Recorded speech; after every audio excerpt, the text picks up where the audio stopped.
menjatuhkan tuntutannya 9 tahun. Salah satu diantaranya, pada saat di persidangan dia tidak kooperatif.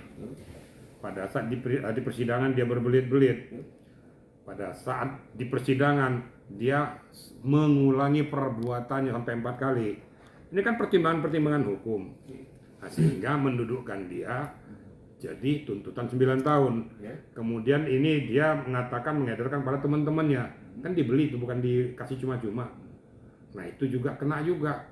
Nah, dia pengedar. Walaupun dia dapat dari bandar, tapi dia kan mengedarkan kepada teman-temannya. Walaupun dia bantah. Dia bilang saya korban, kan gitu. Lo korban kok 4 kali. Gimana sih? Nah, saya harus berbicara apa adanya sesuai dengan akidah hukum. Terlepas bahwa netizen yang berpihak pada dia tuh tidak terima atau tidak, enggak. Saya cuma ingin mencerdaskan. Dan itu konsekuensi saya akan mengungkapkan itu sesuai dengan etika prosedur hukum yang berlaku. Namun nanti, pada saat nanti hakim menentukan, memvonis, dua alternatif. Bisa saja berkurang, bisa juga ditambah. Tergantung kepada analisis hakim dan melihat fakta persidangan itu. Karena dalam fakta persidangan semuanya itu direkam. Karena setelah selesai persidangan, hakim dan hakim anggota kan diskusi lagi, akan rapat di mana critical point daripada peristiwa persidangan ini. Ada hal yang mendasar, ada hal menguatkan, ada yang melemahkan dan lain sebagainya. Itulah merupakan alasan daripada hakim untuk mengambil suatu langkah keputusan. Gitu kira-kira ya. Tadi kan bagiannya menyebut 4 kali. Banyak berpendapat bahwa 4 kali itu dalam proses dia pemakai. Nah, itu kata pemakai itu kan harusnya direhab, bukan di proses hukum. Gini, media. Kalau sekali kau membunuh, mungkin kilaf ya. Ya kan? Kalau 2 kali kau membunuh, kilaf nggak? Enggak. Emang kelakuan bukan pembunuhan. Sampai 3 kali emang residivis kamu. Saya bikin analogi yang enak-enak aja gitu loh. Kalau memang seseorang itu sekali berbuat dia sadar, mungkin kilaf dia, direhab dan lain-lain. Kalau 2 kali mungkin terjerumus dia. Kalau 3 kali memang enak, 4 kali ya katam. Berarti tidak ada niat untuk memperbaiki diri, membenahi diri, agar saya terhindar daripada kasus narkoba itu. Jadi kalau kita membedah itu seperti itu loh. Jadi walaupun itu ilmu hukum, tapi juga harus menggunakan ilmu logika. Kalau ada mengatakan bahwa dia itu pengguna, ya silakan aja kamu nilai sendiri. Maka saya bikin analogi tadi juga. Silakan aja. Jadi masyarakat ya, apalagi temennya mungkin atau dan lain sebagainya. Kita kan nggak tahu juga siapa netizennya. Tapi bagi saya, bagaimana saya mencerdaskan orang. Saya kan nggak peduli bahwa mau dibully, mau diapa, nggak ada urusan sama saya. Supaya disenengin orang, tapi saya mengkhianati hukum, ya salah saya. Nah, saya menyatakan hukum yang sesungguhnya, dan itu konsekuensinya. Gitu loh kira-kira, media. Tapi kan hukum itu kan kalau bicara ranahnya kasusnya narkoba, ini kan wewenang dari BNN dan prosesnya juga, dalam proses itu juga kalau penangkap itu apa sih sebutnya ada harus dilihat atau dicek dulu pemakai atau pengedar. Nah, BNN ini Pak Diana melihatnya harus gimana sih nih? Karena juga ada songgel-songgel dengan BNN yang harus juga tegak lah. Itu kan menurut Anda. Oke. BNN kan mempunyai mekanisme sendiri, mempunyai protap sendiri dalam untuk melakukan penyelidikan, kemudian melakukan penangkapan terhadap seseorang. Dia punya etika sendiri. Kita kan orang luar kan gampang aja ngomong, harusnya begini, lah jadi aja kamu BNN-nya, nggak usah lagi kita. Biar bisa melaksanakan tugas itu gitu loh. Ya, kalau di BNN itu sudah ada protap, sudah ada etika prosedurnya, sudah ada cara-cara dan tekniknya. Kalau menangkap sebagai pelaku apa? Dan akan disinyalir, akan dilihat nanti di dalam pemeriksaan baik urin dan lain sebagainya, kan akan ketahuan bahwa ini pelaku, pengguna atau pengedar. Nah, di dalam perjalanannya, makanya adalah penyelidikan tindak lanjut, benang merahnya kemana-mana saja dilakukan gitu loh. Nah, akhirnya diambil keputusan berdasarkan hasil sidik, ya, saksi-saksi dan lain sebagainya, bahwa ternyata dia juga mengedarkan juga. Silakan saja kamu membantah bahwa saya pengguna. Tapi kan hasil sidik daripada penyidik dan JPU menyatakan kamu juga termasuk pengedarnya. Jadi orang awam tuh bisa aja ngomong seperti itu, tapi itulah yang dilakukan oleh aparat kepolisian, CQ, BNN untuk melakukan langkah tindak lanjut itu. Gitu kan? Ya? Tapi kan memang kemarin itu saksi meringankan, memang dihadirkan mantan BNN tahun 2024 itu Pak Nanang melihat proses percandu pemakai narkoba beda dengan proses narapidana dalam kasus yang berbeda gitu loh, yang harus ada protap-protapnya. Berbeda gimana? Karena memang kemarin juga mantan BNN 2024 kalau nggak salah Pak Anang. Ini kan pada saat dia, kan ini kan sudah berulang terus. Pada saat dalam pengamatan dia seperti itu, tapi ini kan berlanjut terus. Setelah tidak kepemimpinan kan berlanjut terus, bisa saja memberikan keterangan seperti itu. Betul. Tapi ini kan bukan pada saat kepemimpinan dia.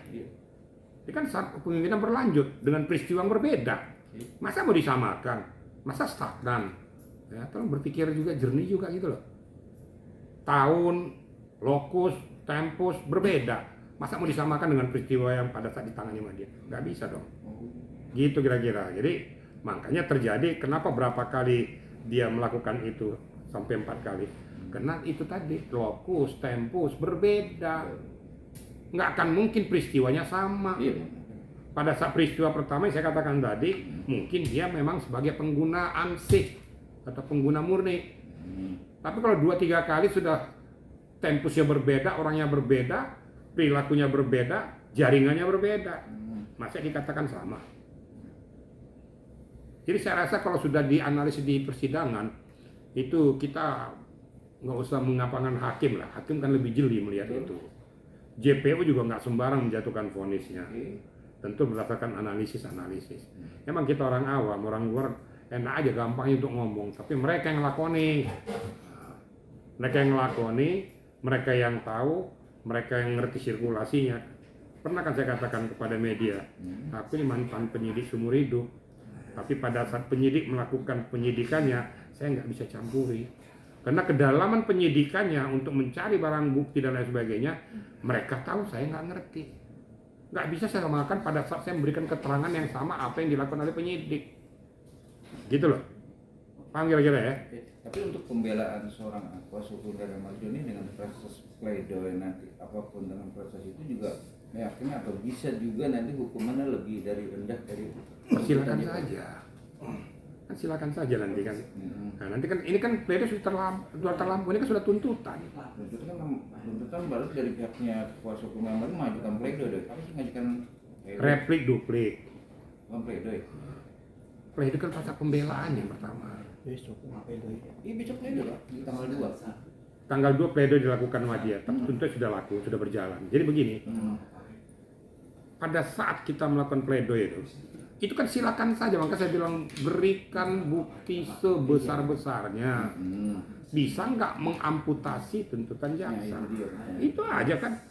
Makanya kita percayakan saja kepada hakim, percayakan saja kepada JPU, terus percayakan saja apa bisa kuasa hukumnya ini untuk memberikan bukti-bukti baru. Ya syukur-syukur bisa meringankan kan gitu. Saya juga tidak mengatakan harus dilakukan ini. Bisa nggak kira-kira kuasa hukum yang memberikan bukti-bukti baru, tapi faktual loh ya. Jangan katanya asumsi, katanya nggak bisa. Pengadilan nggak bisa kata ilmu katanya. Pernah saya lihat nggak bisa. Di dalam persidangan adalah data, fakta, bukti dan harus faktual. Kalau memang tertulis harus jelas. Gitu kira-kira ya. Tapi memang pertimbangan satu lagi untuk pertimbangan dia yaitu bukti pledoi yang nanti menguatkan dia dalam proses BAP itu banyak kejanggalan. Kalau teman hanya tidak ada bukti nggak bisa berjendela. Silakan saja kau memberikan bukti apa kan pledoi ini kan untuk meringankan dia. Iya. Sepanjang memang pledoi kamu ini bisa kau berikan dengan bukti-bukti yang meringankan, kenapa tidak? Syukur-syukur dia mempunyai bukti-bukti itu. Mana-mana yang meringankan dia, yang tidak dia lakukan sesuai dengan tuntutan, lakukan saja. Inilah kepiawaian daripada kuasa hukum untuk mengorek kepada si terdakwanya, kliennya. Bisa nggak ini dibuktikan, bisa nggak data faktualnya muncul. Nah, baru nanti dimunculkan di persidangan. Nanti tinggal hakim yang menilai. Kan gitu aja. Nah, saya tidak mengatakan nggak berlaku, enggak. Ya kita doain aja, mudah-mudahan aja ada bukti-bukti yang meringankan dia. Makanya dia dikatakan tuh ada saksi A, ada car. Gitu kira-kira. Saya juga tidak mengatakan bahwa harus dihukum seberat-beratnya, tidak. Kalau dalam pledoi ini memang kau bisa buktikan, ya syukur. Kita lihat aja nanti. Nah, bisa nggak piawai ini kuasa hukumnya berkolaborasi dengan Amarjoninya untuk memberikan pledoinya supaya meringankan sanksi hukumnya atau mengamputasi ya tuntutan daripada JPU itu dengan data-data fakta gitu loh ya. Bukan katanya. Katanya bebas nggak mungkin. Ya? Katanya bebas atau direhab nggak mungkin dalam proses hukum. Saya tidak mau menjawab. Kan berkali-kali saya katakan kalau bukan domain kewenangan saya tidak mau jawab. Nanti silakan hakim yang menilai, hakim yang memutuskan. Tapi ini kan sudah di ranah persidangan, fakta persidangan harus saling adu bukti, adu fakta. Kita lihat aja nanti analisis hakim gimana nanti. Kalau kamu bilang bebas bisa nggak? Emangnya aku yang mutusin? Kan enggak.